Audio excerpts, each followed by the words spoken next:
সালাম ও মোবারকবাদ।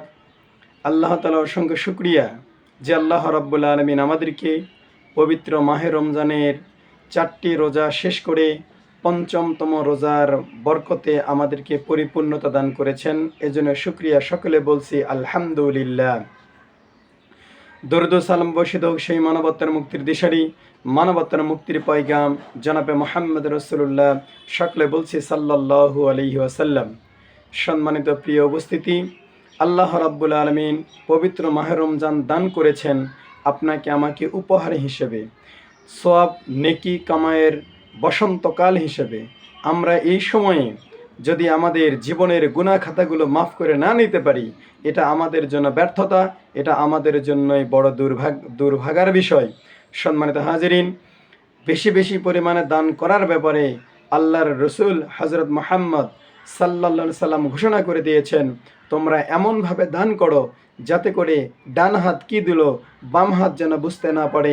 সম্মানিত উপস্থিতি, আর দান কবুল হবে কি হবে না এই ব্যাপারে আল্লাহর নবী আল্লাহ তাআলা হযরত আল্লাহ রাব্বুল আলামিন কোরআনুল কারীমের সূরাতুল বাকারার ভিতরে সুন্দর করে ঘোষণা করে দিয়েছেন, রব্বানা তাকাব্বাল মিন্না ইন্নাকা আনতাস সামিউল আলিম। আল্লাহ রাব্বুল আলামিন ঘোষণা করতেছেন, হে আমার রব, তোমাদের থেকে নেক আমল সমূহ অবশ্যই অবশ্যই আমি কবুল করি বা কবুল করা হয়।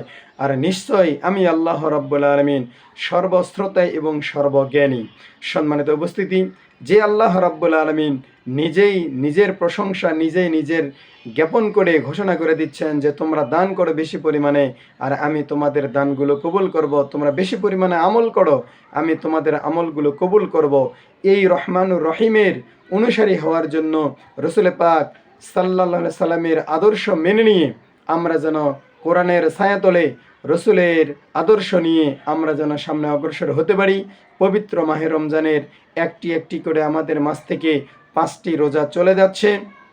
এই পঞ্চম রোজা থেকে আমরা শিক্ষা গ্রহণ করি, আগামীর পথ হবে কোরআনের পথ, আগামীর পথ হবে আল্লাহ রসুলের পথ, আগামীর পথ হবে আলেম ওলামাদের পথ।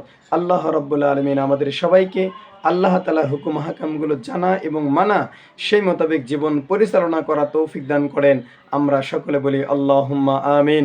ওয়া আখির দাওয়ানা আলহামদুলিল্লাহি রাব্বিল আলামিন।